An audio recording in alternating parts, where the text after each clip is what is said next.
Thank you all for coming. This is so nice. I'm Kim, if you don't know me, and today's workshop is on scoring rubrics and how we use them for SLO assessment. Okay, I know I have some people from the service side of the house here, but this will also be good for that too. I tend to give you a lot of information. It's your job to slow me down, ask me questions. Anything that I am unclear on, or if you have a specific question, please don't hesitate. We want to make this as helpful as possible for you. Okay, so let's start. You have a handout for the PowerPoint. I'm going to go over the PowerPoint, and if, like I said, if a question pops up, please interject. Okay, so let's start with what is a rubric? What is a rubric? Basically, it's sort of like a matrix that will provide you with guidelines and categories so that teachers can evaluate student work. And it helps you give feedback to students for this work, and it also helps individual students so that they are particularly clear on what's expected for certain projects or papers or things like that. But the other big benefit of using rubrics, besides in the class, is when we're doing assessment of student learning outcomes. You can pull out a sampling of rubrics, put them in a folder, and when you sit down to discuss how the course is going, then you can look at your rubrics. You have some direct assessment information to help you with your dialogue and discussions with your colleagues that are teaching other sections of the course. And so basically, this is a win-win situation. It can help you within the course, and it can help you outside of the course when you do this. It's also very good for programs when you're looking at groups of students. Works when you're looking at assessing at the program level. Let's say, I know child development is looking at portfolios. You want to grade those portfolios consistently as we go across the program. Use a rubric so you have some reliability on that. Things along that line. So basic rubric, it's good for teachers, it's good for students, it's good for assessment of SLO. Okay. Uses within the rubric. I sort of segued over into this area for the uses within the class. What's really nice is it helps give you clarity of a particular assignment. You can really define what the parts of the assignment are, what you're looking for, what your standards of expectation are, and the student can see right off the bat whether they meet it, they miss it, they exceed it in any of those levels. It helps the faculty define the standards for the work that is expected in the course, and then also you can use this as part of the grade that you give in the course. That's inside the course. Outside the course, the whole assessment of student learning outcomes aspect of this.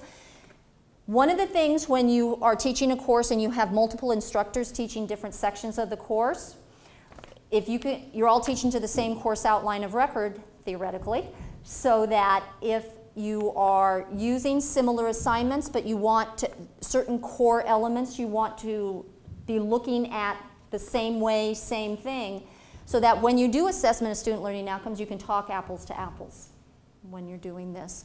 The results from all of this, looking across multiple sections, either within a semester or across several semesters, then will hopefully provide you with something to talk about with your colleagues and what you're finding, what's working, what maybe needs to be tweaked, both sides of it. So rubrics are not used to find out what's wrong. It's to find out what's going on in a course, with an assignment, in a program.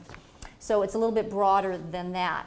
And then the whole point of all of this is to improve student learning and help course effectiveness, program effectiveness for all this. So it can help on multiple levels.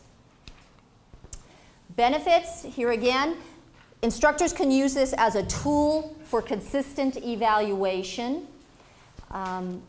So as you look from student work,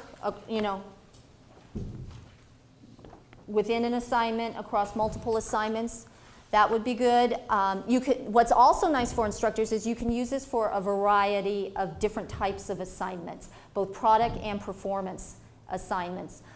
You can use this. And then enabling you to gather data for assessment of student learning outcomes. So there's a variety of uses for a rubric.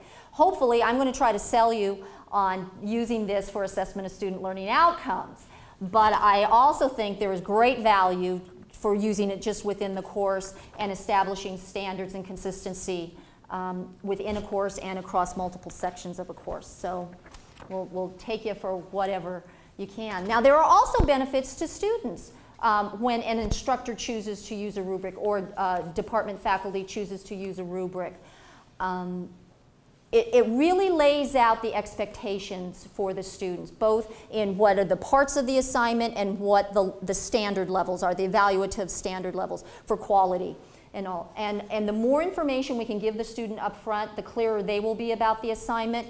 And the research has shown, both anecdotally and a little bit more strongly, that the more you can provide them up front, then the better it works for them. They know exactly what to go for and what the levels are, and there's just a lot of benefits to sharing this information and specifically with students ahead of time. In fact, one of the things that the ASLO subcommittee is recommending is that if you do develop rubrics, you attach them to your syllabi when you do this, so that everybody is clear about what's going on up front. So, and one of the things that we're hearing back from faculty is that when they do this, there's a lot less arguments from the students because it's all been made very clear to all of them, which is one of the things, a clear sense of what is to be achieved. They understand how a grade is given in a class. They don't see it as just an arbitrary, letter grade now, that it really is based on specific criteria. And one of the things for some areas that go more into workforce development or the vocational area is that you can use standards established by the profession, a professional organization, something along that lines, and then that helps you start to get them to think in a broader context as opposed to just within the mindset of a course for something like that. So there's a lot of benefits to students too, theoretically. Okay. The essentials of a good rubric. I'm going to talk about this just at the assessment of student learning outcomes approach. Okay, so the slides from here out are all looking at that aspect of it. But one of the things is your rubric aligns with your SLOs, and so then you can use it to assess SLOs both within the class and out of the class. And so that's why I'm saying it must align with the SLOs at this point. I probably shouldn't have used the word must, but that would be a good thing to do. You have different levels. A rubric is different than a checklist in that you did it or you didn't do it, or a yes-no type of thing, because what we want to establish is the levels of learning that the student is demonstrating, either with knowledge or with a skill. And so one of our recommendations, and I'm going to get into it a little bit further, is that you have at least 3 levels when we're talking about levels of learning in here. You will have various scoring categories. That goes along with the levels of learning. One of the nice things about rubrics is that if you can mirror a real-life situation, it makes it more tangible for students, more realistic for students. They can see the benefit of all of this, and that improves student learning also. So making real-life scenarios for a paper, for a task in the lab, for a performance that you're going to be having them do, to link it to the more real-life type of expectations when they go into the discipline, is always beneficial. The other good essential of a rubric is that if various faculty are going to use the rubric, they will probably arrive at a similar score. So if you are trying rubrics out and you find that different people are getting widely different results from it, that might be something to look into. Maybe you're not explaining things exactly, and then this facilitates dialogue between the faculty so that you can all get sort of on the same page, because if you're all teaching the same class, you want to make sure you're looking at things and what is important to you and what's not important. Well, I thought this was important. Well, that maybe not so much, and I thought this should be weighted more and things like that. That in assessment parlance is called reliability, but we don't want to use assessment parlance right now. We just want to say these are rubrics. Okay? Any questions up to this point? We're doing all right? Okay, good. All right, the parts of a rubric. Basically, there are 3 parts to a rubric. There are the elements, there's your levels, there is the criteria or the standards that you're expecting. Basically, the elements are the components of the assignment, the parts of the assignment that you are going to be looking for in whatever it is, be it a product, be it a performance. Clearly define what is important that you will be looking for. Here again, if multiple instructors are teaching and you're going to be making a course rubric up, then there has to be some type of agreement on this. This does not mean that every instructor has to use the exact same rubric for the course. But if you have the core elements that you feel are essential and important for this, then instructors can always add other elements to their own personal rubric for their course. So you still have some the flexibility and the academic freedom that is so important to all of us. Then another part of a rubric is the levels of achievement. And this is where I was talking about you need to have at least 3 levels. This is not, yeah, got it done or didn't. Because you want to look at the depth of the learning, the scope of the learning that the student is demonstrating in the task, be it turning in a paper or doing a performance. And so, as you can see, there are a variety of different ways you can express this in a rubric. And we'll get into more examples later on. But you can use the good old letter grade system, you can use numbers, you can use actual narrative explanations of all of this. The last part of this is the criteria, your evaluation standards. How many of you have actually done a course outline review? A course outline review, a few of you. The eval page is a great place for you because you've written up evaluation standards for the course. You can pull those out, tease those into a little bit more, and make those into a rubric. Okay? So it all relates back to the course. Does that make sense to those of you that haven't done a course outline? But anyway, you need to establish or what the competencies are. That's another good word to use. What are the competencies? What's the difference between being really great at it, being average at it, and not doing it well at all? You have to explain that in your level. And that's what we mean by criteria for all of this. Now, with the levels, we were talking about at least 3. You can have as many levels as you want. Just be aware that the more levels you have, the more complicated it gets. I'm a big fan of keeping it simple. And so I'll tend to gravitate towards those, but these are just suggestions for you as you start to think about how you want to create a rubric. And then the beauty of the rubric is you can document it for ASLO or for a student grade. Okay, let's take the elements. Here are some ideas about how you could use a rubric in your course. So if you and your colleagues mandate a product or a performance in the course, but here again, what I'm saying is the elements really are the parts of the assignment.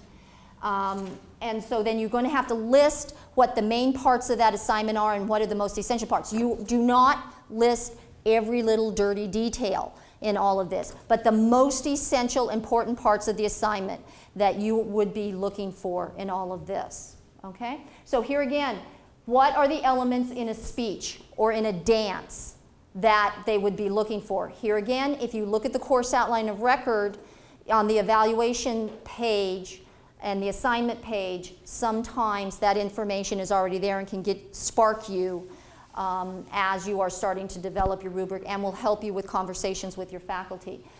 What if they're doing a shop product, right, in the shop, in the lab, or they're doing an essay for an English class? Here again, what are we looking for in these types of assignments? So that's one thing you got to square away. The next thing is the levels that you want to establish in your rubric. Like I said before, 3 would be a good minimum. I have seen 4 and I have seen 5 levels. One of the things that the research has shown is that once you get beyond 5 levels, it is so minute going from level to level to level, you just drive everybody nuts. So typically what I've looked at the research is anywhere between 3 to 5 levels is a nice range for you to consider when you're doing this. And when you're thinking about those levels, like I said, you could do a letter grade, you can do numbers, you can do narrative, describing the different levels for the students. It just depends, here again, on your preference. And for certain disciplines, certain things align a little bit better and more comfortable in how you think about your assignments. So the levels, the achievement levels are another area, and then the criteria. So once you, and I've actually put these in the order as you should think about it. What are the elements? What are your levels? Okay, now what are your evaluation criteria, your evaluation standards for each one of those levels, for each one of those elements? Okay? So that's what we're looking at. We're looking at quality competencies so that you can note that there is progress being made. What's the basically, what's the difference between a C paper and an A paper versus a D, you know, an F paper or something like that? You need to tease that information out. And where's your threshold for each one of these levels on this? You do need to demonstrate that they're meeting the requirements that you put down in all of this as they go from level to level to level and all of that. That's why a check off, yeah, okay, is not as rigorous as a rubric would be and all of this. Nobody's asked me anything so far. You're just totally fascinated and this is so totally clear, right? And stuff. Yeah, Donna. I have a comment. Good. From using rubrics in reading, it seems to be better to go to do either 3 or 5 and to skip 4. Really? That's what you found? Yeah, because it gives you room for a middle ground. It might not be the same as in every discipline, but it gives you room for that middle portion that you might need. So. Well, that's interesting. So, good. Thank you for, okay. Give it a shot. Great. Good to know. Good to know. Did you say that last time she said that something was more rigorous than The checkoff list. Oh, the checkoff list is saying, yeah, they met it, no, they did not. It's very black and white. And one of the things that we're trying to do when a student is doing an assignment is to show them, a rubric is a little bit more rigorous than just a checkoff list. Because here again, you're linking it to the levels of learning, the expectations for the course. And so there is more of a continuum type of approach than just, yeah, no. So, okay. All right. Great. So those are the 3 components. And like I said, this is my suggested way of going through it. Elements, levels, and criteria. And that's my vernacular. If you start reading about rubrics, if you're really fascinated by rubrics, people use different terminology. This is just what I picked that seemed the best for me, right here. Okay, now I want to share with you some samples, because everybody likes samples, okay? But you will see that each one of these samples are for a different type of assignment. But they are also going to look a little different because there's a variety of different visual styles that you can use. And this is all personal preference. These are all decisions you make in all of this and what you're comfortable for. So you mix and match and things like that. So you can see that the first one is a product. Now, I do want to let you know that this is an excerpt. But we went into a CIBIS class and it was for Excel, teaching the students how to program for Excel. Sorry, it wasn't CIBIS, it was CAOT, a CAOT class. And so what you see here is that they have their elements here. The first element is the requirements document sheet. Whatever the requirements document sheet is in that class, they do that. And then the worksheet design and formatting. These are the elements. Now this is an excerpt. They had, 5 more of these down here, but I couldn't fit them all on. They decided to do 3 levels, okay? Below expectation, they were satisfactory, they were exemplary. They went above the expectations. That was the levels. And then they filled in their evaluation standards and criteria and competencies for each one of these elements at each one of these levels. Okay, does that make sense to everybody? So this is one way if somebody's actually producing a product. The student is actually creating a spreadsheet for a final project, and then this is how the teacher's going to be grading that product. Okay? This one is a performance sample. And yeah, it's a golf shot.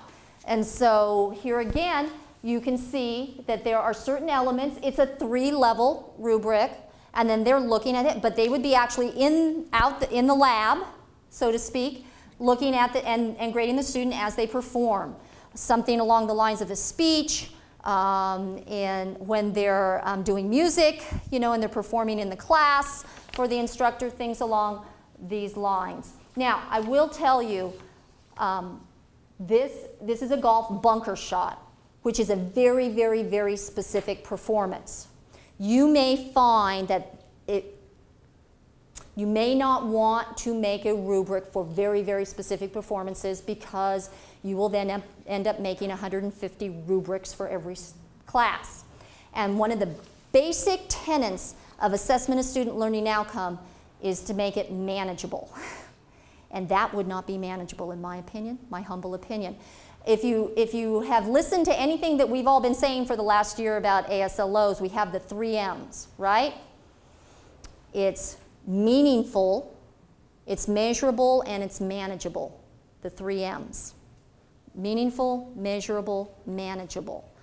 If it's not one of those, you're doing it wrong. And so here again, the same thing goes for the rubric. We want the rubric to be meaningful.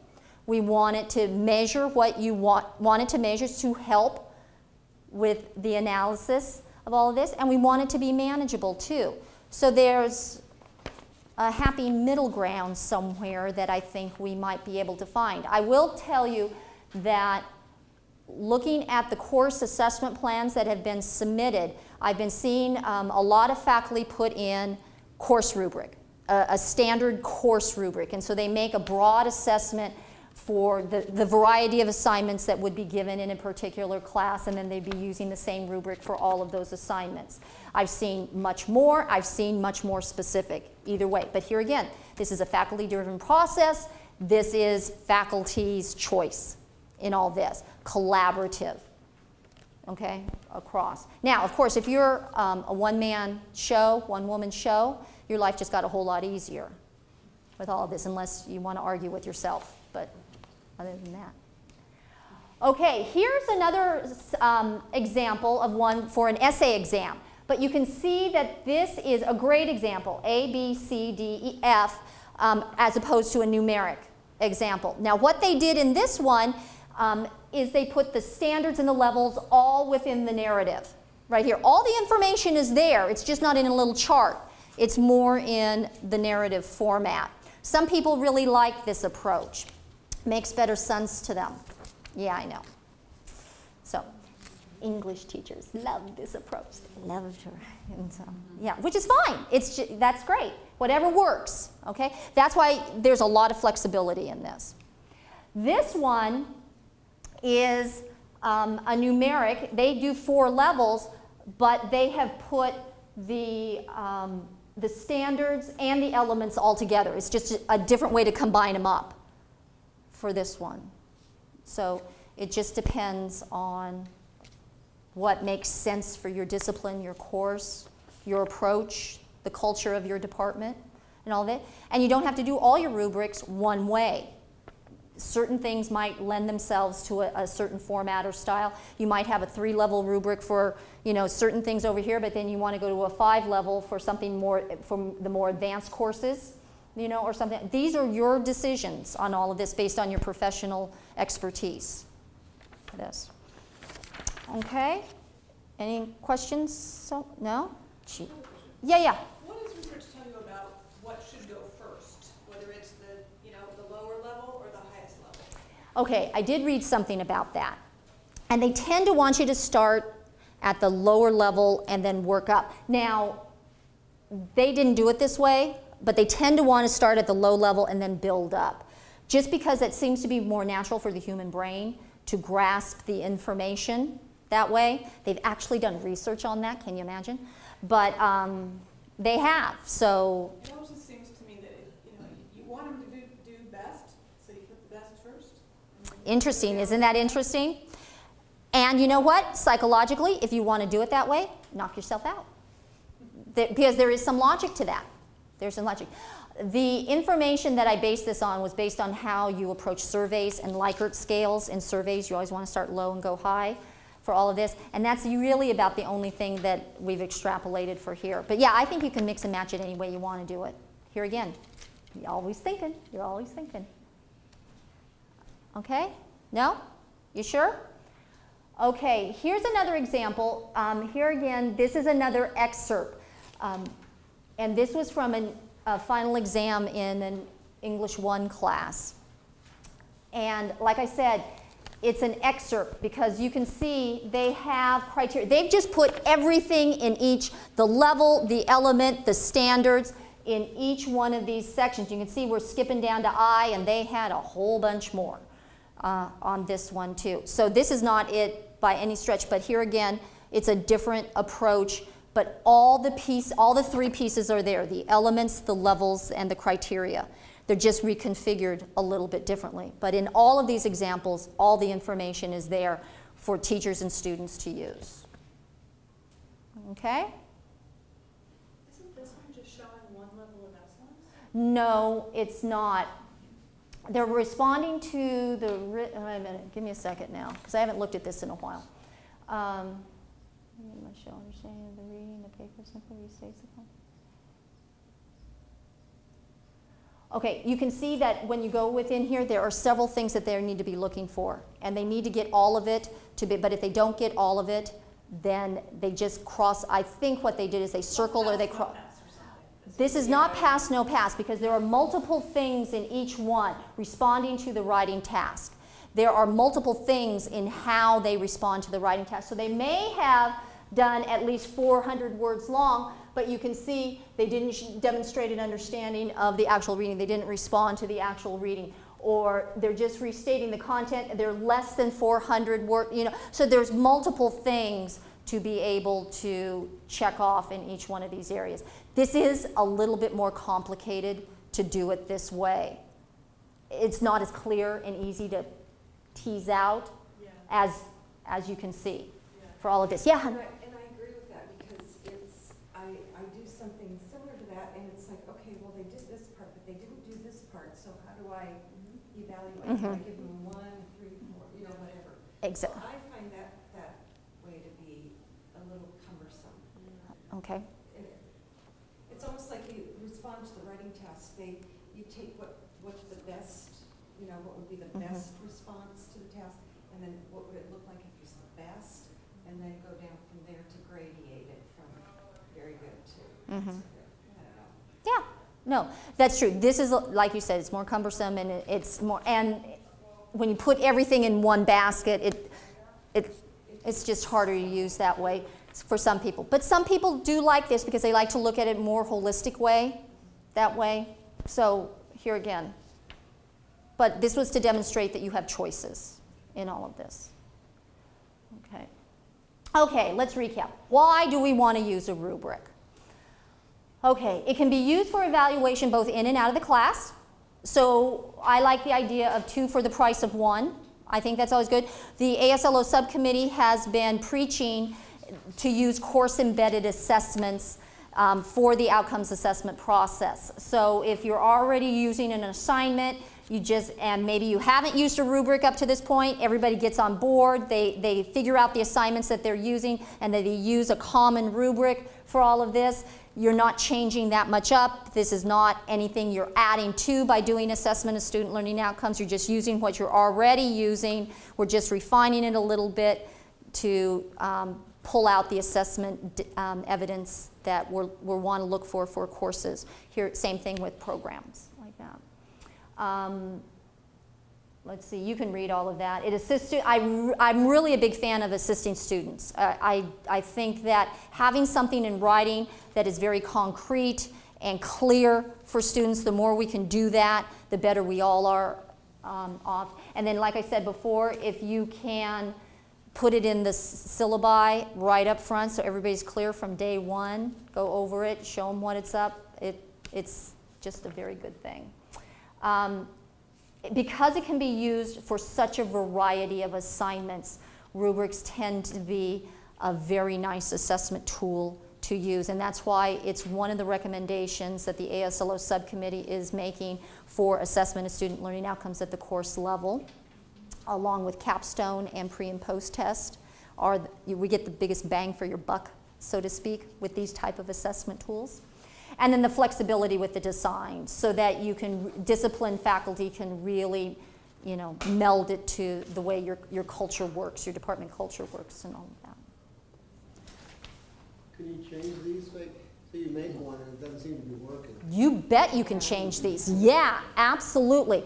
Now, that's the point of the outcomes assessment process, is that you're going to start trying, and I know a lot of you have already submitted assessment plans, and one of the things you said is you'll be using a course rubric with 3 levels or something like that. So you try it out, and you see, and then when you report out your evidence, you know, column 4, do you guys know what I'm talking about? The 5-column, vaguely, you remember that 5-column, okay? And then the first 3 columns are your plan. What's the SLO? What's your assessment tool? What are your expected criteria and levels of achievement and things like that? And you've made your plan. Now you're going to go try it out. And maybe you find out that that 3-column course level wasn't really the way we wanted it to be and stuff like that. Now you need, because it's a higher level course, it's like your 4th semester course, then you may want to make it like a 5-level rubric on this. Or some of the elements that you had didn't really capture what you were really thought you needed to be looking for. So that when you get into column 4 and column 5, which is reporting your results and what actions you're taking, you may say, you know what, I think we need to refine the rubric and the assignment and the assessment task a little bit. So we have refined this, and then we're going to try it again and see what it tells us, and so that, because you just don't really think it's giving you that kind of information. But then you can always do little tweaks and modifications along the way. This is all dynamic. It's all faculty driven too. So we have the flexibility, but we also have the responsibility.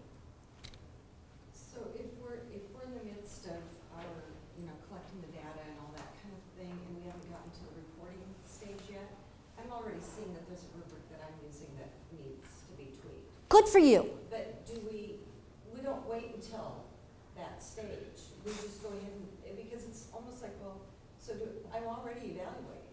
So is that okay? I don't know. Let's talk about that. Let's talk about that. Yeah, Peter. Sorry. No, go ahead. I was just going to say, when collecting data, I mean, like if you're doing a empirical research thing, to tweak your thing mid-flow is kind of a no-no, because then you... That's right. Right. But this is much more qualitative. Well, it's not qualitative, but it's a little bit more relaxed than hardcore thing.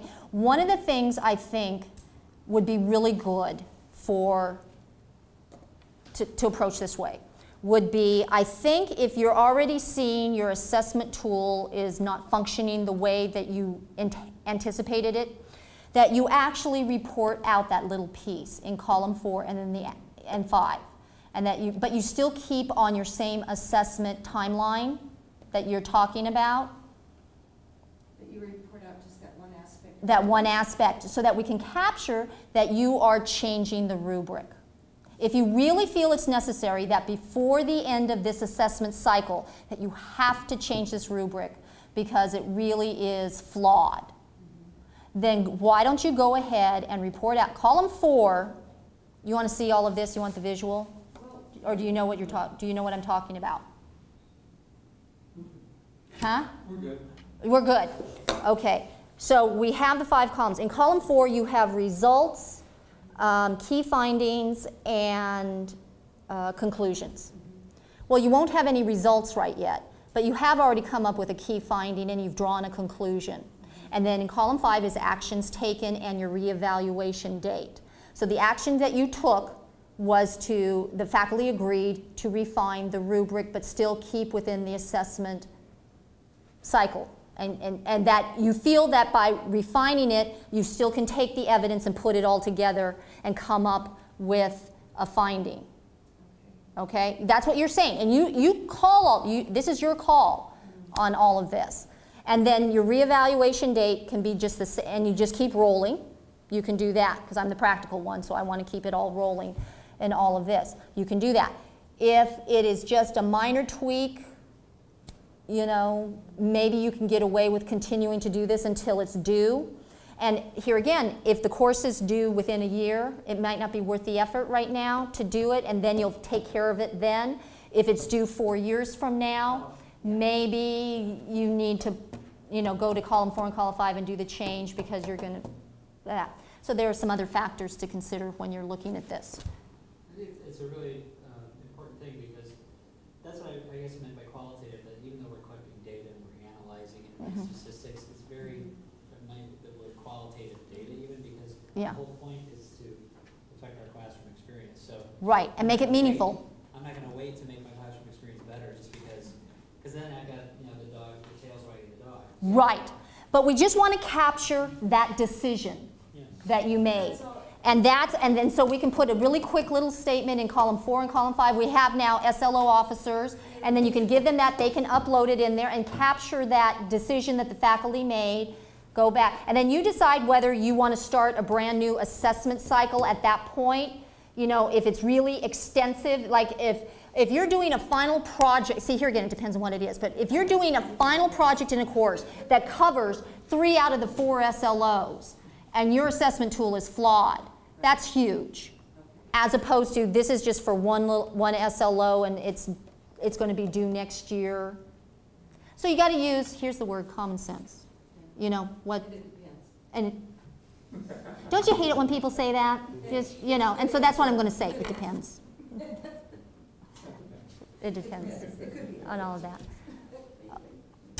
Does that make sense to everybody?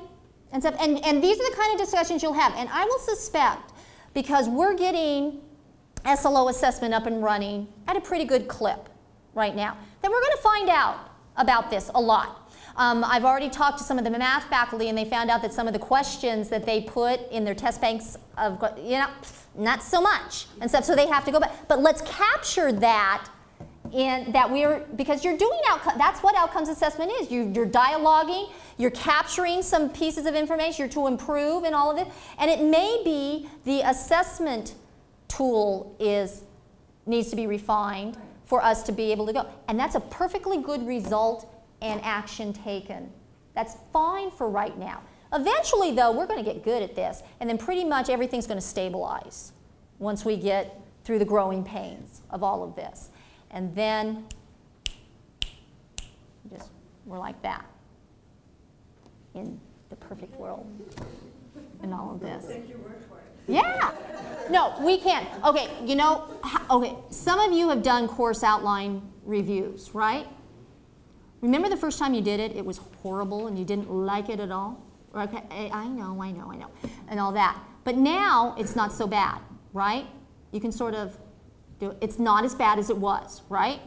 Okay, there you go.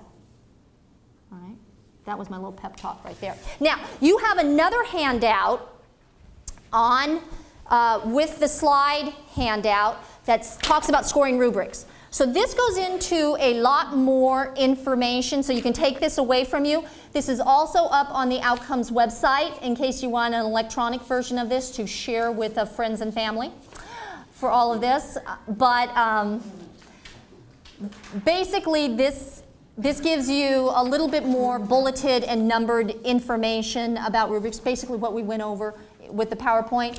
Some different examples are in this handout for you. So I want you to take a look at that and see if you have any questions about that while I do get ready for one more thing.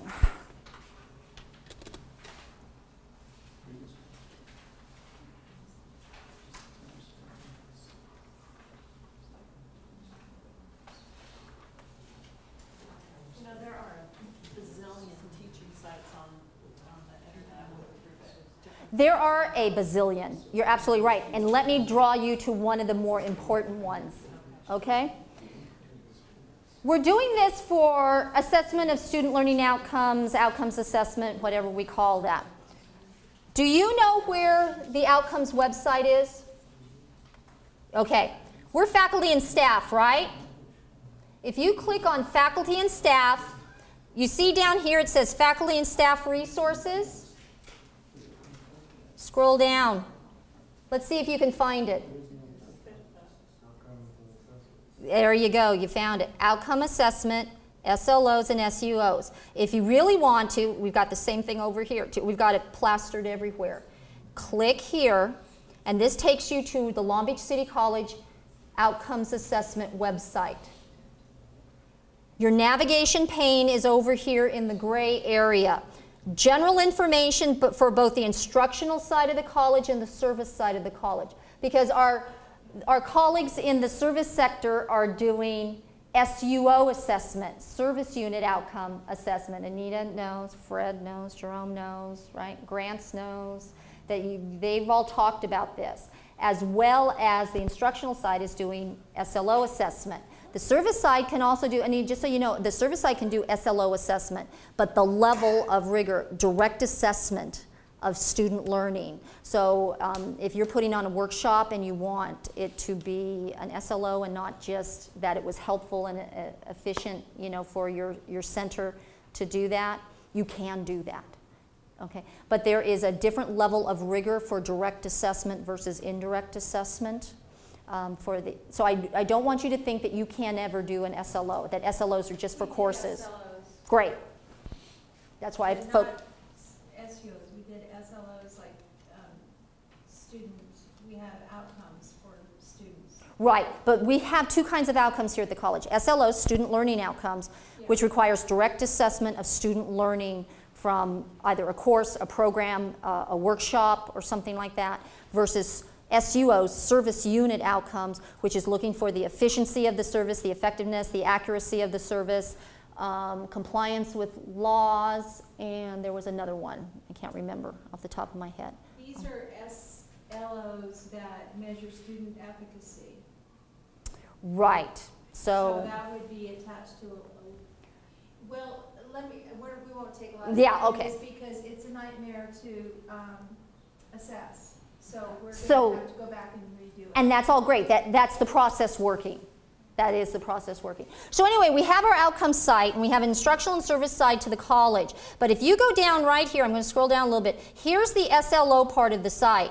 You can see that there's a page on general information, one for course level, program level, institution level. These are all the levels that the instructional side has to assess on. And then we have a whole part here called assessment. Let's go to the assessment part right here.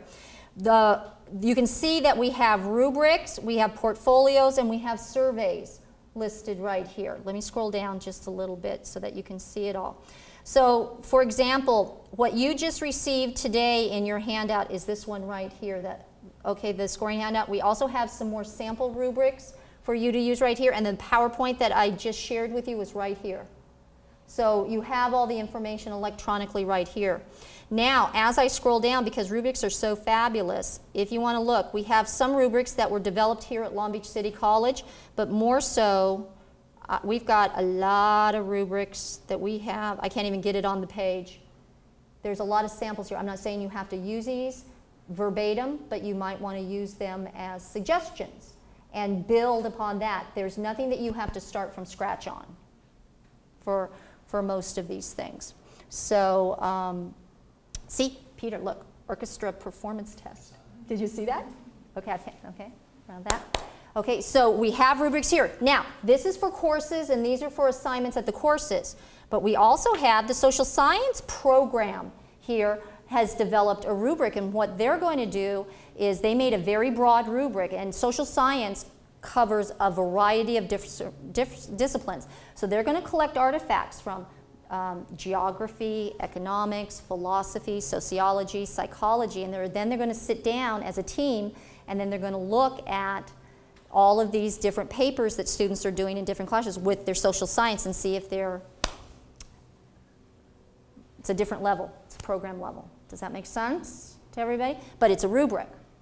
So there's a lot of information right here. Now, since I've got, okay, so are there any questions about all of that?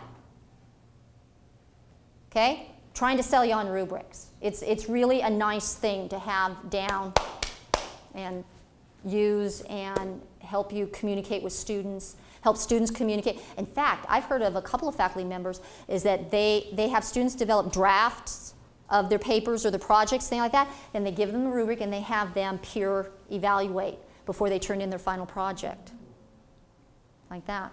So there's a lot of things you can do. You can be very creative with all of this, but it starts with having those parameters and that structure for the students to build off of, and then you can use it in a variety of different ways. My thing is always that it objectifies subjective. It's what I think would be the best way. What I think is the best chocolate chip cookie is not necessarily what everybody thinks is. So that's right. I try to say that, okay, this is what we all agree is the best That's what, and one of the things is that here again, you're trying to capture most of it. You really can't capture every little thing. And so, but you get the most important aspects of the assignment. That is it. Because remember, when we're using this for assessment of student learning outcome, it needs to relate to the SLO, right? And the SLOs are the broad, overarching, what do you want them to know or do or feel when they leave the class, right? You are not putting down every little, because remember we had SLOs and then we had objectives, right? The SLOs are the broad, overarching. There are some things that naturally happen in a class that you can't capture, you know, those magic moments and all of that, and some secondary learning or tangential learning that happens. That's not going to be captured in the rubric or in the outcome or things like that. It's all still good stuff. And that's the magic of teaching, right? But we're going to try to capture the essentials, okay? Okay, so you have support here. Please go. And it is outcomes.lbcc.edu. That'll get you there too, besides clicking through the faculty links right there. But that is there. I'd be more than happy to show you more things on this website, but you know, I just go on and on and on and on. I have a tendency to do that. So that was basically the information about rubrics, and so we've had some really good comments. Do you have any questions about how this could work for you, particularly in general? Do you have how can I help you? You've all got it?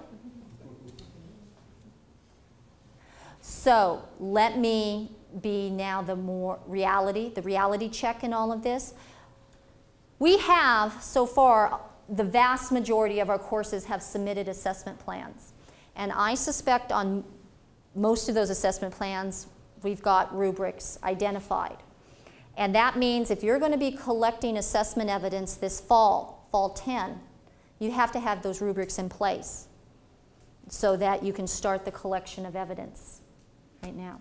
So that means that sort of has to be put into place as you're preparing for the courses, you and or your colleagues, depending on how you wrote your assessment plans. If you haven't written an assessment plan for the course you've been assigned as of yet, there is still time to turn it in. But when you get into that column 2 and it says, what is your assessment tool? And it's going to be a lab assignment, it's going to be a performance, and you explain it. In the how part of this, the how is it going to be implemented, that's where you explain that it's going to be a course rubric, or it's going to be a skill performance rubric, or it's going to be whatever kind of rubric it is. It'll be at least 3 levels, because when you get into column 3 and you talk about the success level, what's your minimum success level for, you know, it's got to relate to that rubric. So if you're doing a 3-level rubric, you want them at, you know, 2 and above, you know, or something along those lines, like that. So you sort of have to know what's generally going on right now to do all of this. And just so that you know, you need to be able to read the assessment plans that were emailed in for the courses that we're all going to be participating in and contributing to this. If you don't have a copy of it, you might want to make sure you have a copy of it so you know the dates and when everything is due. But if you go to the course level right over here, and we go to that page, if you scroll down far enough, you will see the courses that are due for the next 6 years. And we were recommending that people link their assessment plans to these dates. Now, some people were doing it on a quicker thing, so that if it was due like in 14, they were going to look at it in 2012 and then look at it again, which is perfectly acceptable. But you need to look at your assessment plans for the courses that you're assigned to and see when do you have to start collecting evidence, and you need to have your rubrics in place or your test banks of questions, or you need to have this discussion with your colleagues like now. All this, it's all part of the planning for assessment processes that we are trying to get up and running now. Did I say now? Let me say it again. Now. Please. For all of that. So, here again. if you're interested in the courses, all the full-time faculty last week, I believe, was emailed a spreadsheet that listed all the course plans that are still due and all the program plans that are still due.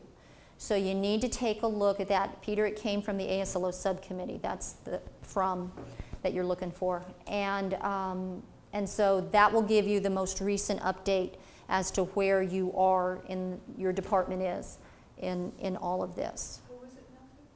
All full-time faculty. Oh yeah, it went to everybody. It came from the ASLO subcommittee, and if you automatically dump those emails, then that's why.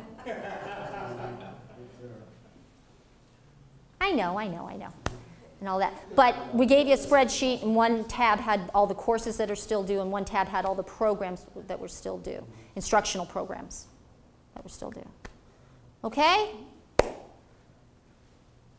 Anything else I can do for you? I'd be more than happy to talk to you. Oh, there's one thing you can do for us.